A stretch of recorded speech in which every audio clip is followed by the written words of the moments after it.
Hi guys, welcome to வனபராந்தி. So நான் இன்னைக்கு பார்த்து வந்திருக்க படம் வந்து நம்ம சூரி அனபென் நடித்த கொட்டுக்காளி. ஸோ நான் வந்து இந்த மீம்ஸ் இதெல்லாம் பார்த்துட்டு வந்து இது வந்து பிஜிஎம்மே கிடையாது, சாங்ஸ் கிடையாது அப்படின்லாம் சொன்னாங்க. சரி, ஒரு இன்ட்ரீவிங்காக இருந்துச்சு.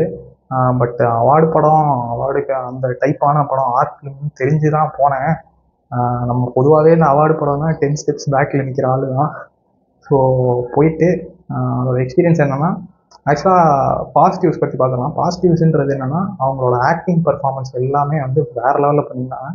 சூர்யா ஆகட்டும், அனபென் ஆகட்டும், அவங்க எல்லாருமே பயங்கரமாக பண்ணியிருந்தாங்க. சைடில் வர சில ஒரு 6-7 கேரக்டர்ஸ் வருது, எல்லாருமே அவங்களோட பெஸ்ட்டை கொடுத்துருந்தாங்க. ரொம்ப நேச்சுரலாக இருந்தது. இப்போ என்னென்னா, அது ஒரு சின்ன ஜேர்னி தான் கதை. அந்த ஜேர்னியில் வந்துட்டு அவங்களுக்குள்ளே இருக்க அவங்களோட கேரக்டர்ஸ் எல்லாம் வந்து நமக்கு ஒரு லேயர்ஸ் வந்து நமக்கு தெரியுது. இதுலேயே வந்து இந்த ஒரு மிசாஜினி, நமக்கு வந்து என்ன சூப்பர்ஸ்டிஷியன்ஸ், இதெல்லாம் பற்றி நிறையா கொண்டு போகிறாங்க. ஆனால் என்னென்னா, எல்லாமே is just being laid out தேர்.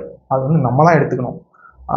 சும்மா நார்மலாக இந்த படத்தை வந்து நீங்கள் அப்ரோச் பண்ணிங்கன்னா, ஏன்னா ஒன்றுமே இல்லை, என்ன அப்படின்ற மாதிரி தான் தோணுமே தவிர, அந்த லேயர்ஸை பிக் பண்ணுறதுக்கு வந்து எல்லாராலையும் முடியுமா அப்படின்னு கேட்டால் வந்து கண்டிப்பாக முடியாது. அண்ட் ஸோ வந்து நீங்கள் இந்த ஆர்ட் ஃபிலிம்லாம் பார்க்குறதுக்கு பொறுமை கிடையாதுன்னா, ஆக்சுவலி எனக்கே கிடையாது.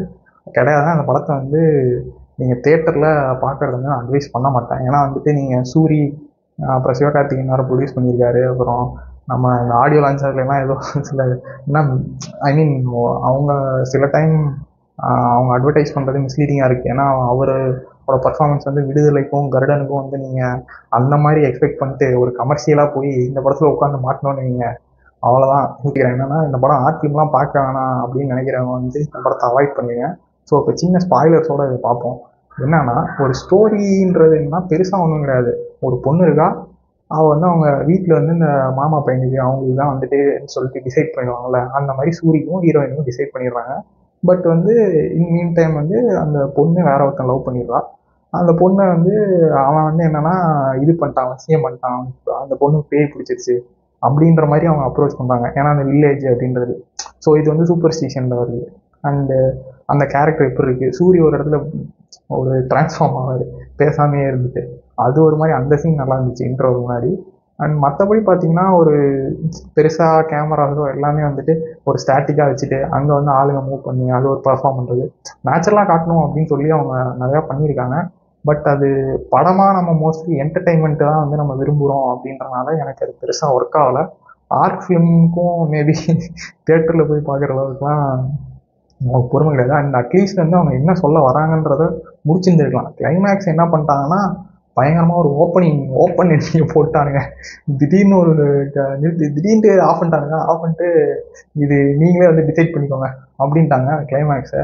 ஸோ அது நம்ம என்ன டிசைட் பண்ணுறதுன்னு தெரில. நான் அது நம்ம ஒன்று நினைக்கிறோம், ஆனால் அவர் என்ன நினைச்சாரு, எதை நினைச்சு எடுத்தாருன்னு சொல்லி அவன் சொல்லவே முடியல. ஸோ இந்த படத்தை தேட்டரில் பார்க்கலாமா வேணாமான்னு கேட்டிங்கன்னா, this is not for every one. Art films தான் நான் பார்ப்பேன். அந்த டேரக்டரோட ப்ரீவியஸ் மூவி ஏதோ கூழாங்கல் நான் ஆக்சுவலாக வந்து அது பார்க்கல. பொதுவாகவே ஆர்ட் ஃபிலிம்ஸ்னாலே அப்படி தள்ளி வைக்கிற ஆள் தான். அவார்ட் ஃபிலிம்ஸ்லாம் பார்க்குற அளவுக்கு இன்ட்ரெஸ்ட் கிடையாது. ஸோ அந்த மாதிரி என்னைய மாதிரியே இருந்துச்சுன்னா இந்த படத்தை தேட்டரில் பார்க்கறதுனா அவாய்ட் பண்ணிடுங்க. இல்லை, நான் பயங்கரமாக ஆர்ட் ஃபிலிம்ஸ்லாம் பார்ப்பேன், லேயராக அப்படியே பிரித்து பார்ப்பேன், அதெல்லாம் எடுத்து நான் என்ஜாய் பண்ணுவேன் அப்படின்னா போய் என்ஜாய் பண்ணுங்கள். இந்த மல்டி லேயர் இதில் இன்னும் அது இருக்குது இது இருக்குது அந்த சீனில் இது இருக்குன்ட்டு யாராவது மீம்ஸ்லேயும் ரைட்டப்லேயும் வருவாங்க. ஸோ அதை பார்த்து இந்த படம் எதை பற்றின்னு நானும் தெரிஞ்சுக்கலாம் ஆவலாக இருக்கேன். ஸோ பார்ப்போம். For more reviews like this, like, share and subscribe பண்ணலாம். Bye guys.